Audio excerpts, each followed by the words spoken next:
संगमेश्वर तालुक्याच्या शृंगारपूर गावाजवळ सातारा, सांगली, कोल्हापूर आणि रत्नागिरी या चारही जिल्ह्याच्या सीमेवर वाघासारखा दबा धरून बसलेल्या स्वराज्याचा राखणदार किल्ले प्रचितगडावर संगमरत्न फाउंडेशनतर्फे 7वी गड संवर्धन मोहीम फत्ते करण्यात आली।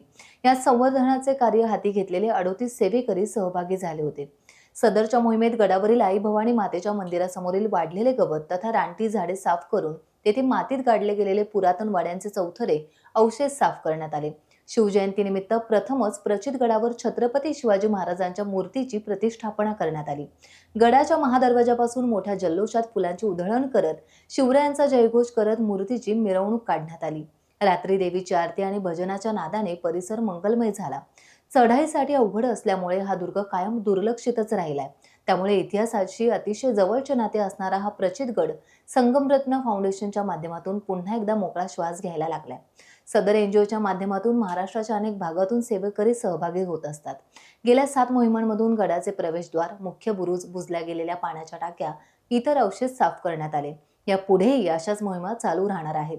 आपणही सर्वांनी यामध्ये सहभागी होऊन गड संवर्धनाच्या कार्यात आपला सहभाग नोंदवावा असे आवाहन संगमरत्न फाउंडेशनचे प्रमुख अल्पेश सोलकर यांनी समस्त गडप्रेमींना केले आहे।